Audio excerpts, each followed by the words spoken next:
विजय अग्नोत्री जी से कि वह दादा के बारे में जो और विषय को जोड़ते हुए दादा के बारे में नए जैसे बहुत साथी नहीं जानते, दादा का नाम सुना, उनके व्यक्तित्व को सुना, अगर नहीं जानते तो मैं विजय भैया से चाहूंगा कि विषय पर भी और दादा के व्यक्तित्व एवं कृतित्व प्रकाश डालें।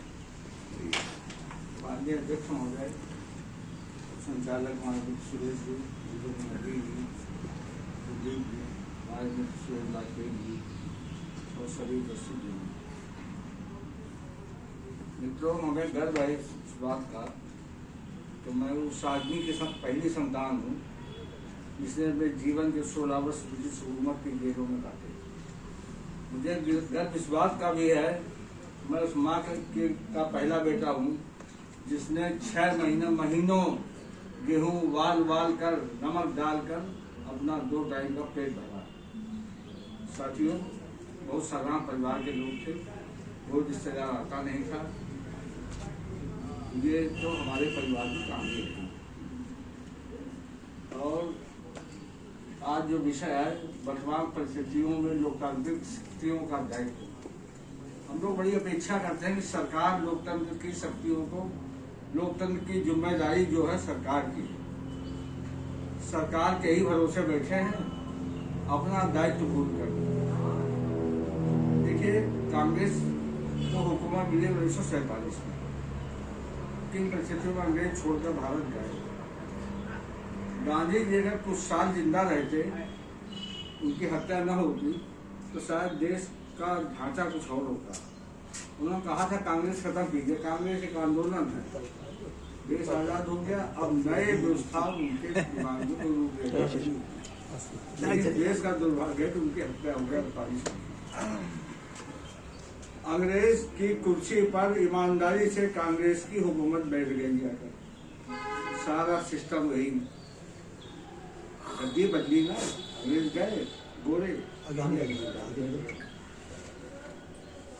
उसके बाद जयप्रकाश जी का मूवमेंट चला, जयप्रकाश जी का आंदोलन था कि देश में मूलभूत आपका परिवर्तन हो। तो अमूल परिवर्तन की मांग को लेकर जयप्रकाश जी का आंदोलन पूरे देश में चला। हजारों आदमी जेल में बंद किए गए, नेता जेल में बंद किए गए। मतलब सिस्टम चेंज किया जाए, जो अंग्रेजों का सिस्टम हमारे देश में चल रहा था। आज आपको ताज्जुब होगा, जिस किताब IPC में पढ़ते हैं, इंडियन पेनल कोड, 1860 में बनाया गया था। ब्रिटिश की संसद में पास किया हुआ कानून आज भी हिंदुस्तान में लागू। पुलिस एक्ट 1860 में बनाया गया था, वही दरोगा, वही पुलिस, वही क्यों बनाया गया था। 1857 में देश में बड़ा भारी आंदोलन चला, रानी लक्ष्मीबाई, सारे लोग थे, मंगल पांडे, और जनता सड़कों में निकल उतर चुकी थी। तो क्रांतिकारियों को दबाने के लिए एक अलग फौज तैयार की गई थी, इसको कहा गया था पुलिस एक्ट। तो पूरे हिटलर की तरह हाफ पैंट, कमीज, वो सब कुछ था। आज भी चला रहा पुलिस एक्ट। आपका DM के जो कार्य हैं, ये सब ब्रिटिश हुकूमत तय करके गई, आज भी वही मानना है। इसी सिस्टम को बदलने के लिए जयप्रकाश जी ने पूरे देश में आंदोलन किया। और कुछ देश का दुर्भाग्य रहा, गांधी जी जैसे चले गए 48 में, जयप्रकाश जी भी जनता पार्टी सरकार बनने के बाद कर गए। एक मांग और थी, राइट टू रिकॉल, कि जो जनता चुनकर भेजती है उसको वापस बुलाने का भी अधिकार होना चाहिए। जनता पार्टी की सरकार रही, किसी ने उस पर छू नहीं बोला, एक लाइन नहीं बोली। हम आज अटल बिहारी की भी प्रशंसा करेंगे इस मंच पर कि एक वोट से अटल बिहारी सरकार ने, अटल बिहारी जी ने सरकार को लाभ करा दी थी। कोई को खरीदा जा सकता था आज की व्यवस्था, लेकिन उनका ऐसी सरकार नहीं मुझे चाहिए, उन्होंने इस्तीफा दे दिया और दूसरी सरकारें बनी। तो साथियों, हमारी भी नैतिक जिम्मेदारी है, हम महसूस करें कि आखिर लोकतंत्र कैसे बचेगा।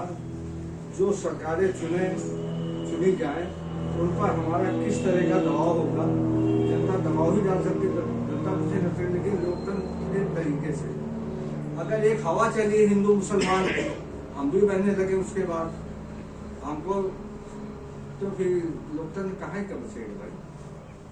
ये विभिन्न तरह की हवाएं आ गई, जाने कितना मुस्लिम लुटेरा आया, तो जो यहाँ देश में रह गया है वो तो हमारे भरोसे रह गया है ना। जिसको जो मुस्लिम परस्त था कि मुझे अलग मुस्लिम राष्ट्र में जाना है, पाकिस्तान चला गया। जो मुस्लिम यहाँ रह गया वो हिंदुस्तानियों के भरोसे पर रह गया कि हम उनके साथ रहेंगे। और उसी पर गांधी जी ने प्रयास किया था कि 52 करोड़ रुपया दीजिए आप इनको पाकिस्तान को, और उनकी हत्या कर दी गई। वो इसलिए था कि संबंध अच्छे बने। ये कौन था हमारे जिन्ना से पत्रकारों ने पूछा वहां पर, जब जिन्ना पाकिस्तान के सदर बने, तो अगर हिंदुस्तान पे कोई हमला कर दे तब आपका क्या रोल होगा। जिन्ना ने कहा हम और हिंदुस्तान दोनों मिलकर उसका मुकाबला करेंगे। इस तरह की भावनाएं थी यहाँ पर देश में। लेकिन जिन्ना की मूर्ति को वहीं के मुस्लिम कट्टर मुस्लिमों ने बम से तोड़ा था वहाँ पे पाकिस्तान में। उस आदमी ने कभी नमाज नहीं पढ़ी, कभी मस्जिद नहीं गया, तो वो कोई मुस्लिम धर्म का प्रतीक नहीं था।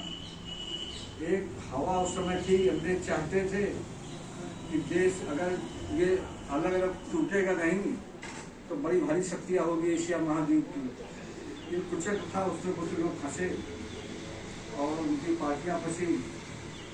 अब एक चीज़ और बताओ, आज जो लोग कह रहे हैं पश्चिम बंगाल में एक गवर्नमेंट बनी थी 1936 में, कोलेशन गवर्नमेंट जो अंग्रेज बनाया गया, उसमें मुस्लिम लीग का मुख्यमंत्री था और Pandit Shyama Prasad Mukherjee deputy chief minister थे पश्चिम बंगाल। तो ऐसा भेदभाव यहाँ से शुरू से नहीं रहा। अगर ये परिस्थितियाँ देश में पैदा होंगी तो इनसे हमको थोड़ा सा दूर हटना चाहिए, लोगों को समझाना चाहिए, और जिनको हम सुनकर बेचते हैं उन पर अपना दबाव भी रखना चाहिए।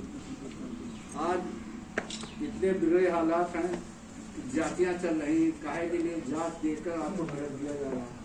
आपकी आप जहाँ से टिकट मांग रहे वहाँ सत्य आया आपका, ये लोकतांत्रिक तरीका तो नहीं है। ये सरकारें कर रही हैं और हम वही मांगते हैं देखते हमारे थोड़ा सा हमको अपने में भी सुधार करना चाहिए और चुने हुए लोगों पर इसका दबाव डालना चाहिए कि वो इस पर। आज के हालात तो बहुत बिगड़े हुए हैं, इतने बिगड़े हुए हैं जिसकी कोई सीमा नहीं। सुधरने में 50 वर्ष लग जाएंगे, बिगड़ने में इतना समय लगा है, लेकिन सुधरने में काफ़ी समय लगा। हम लोग उसमें साथी बने और तभी लोकतंत्र की सुरक्षा हो सकती है। इन शब्दों के साथ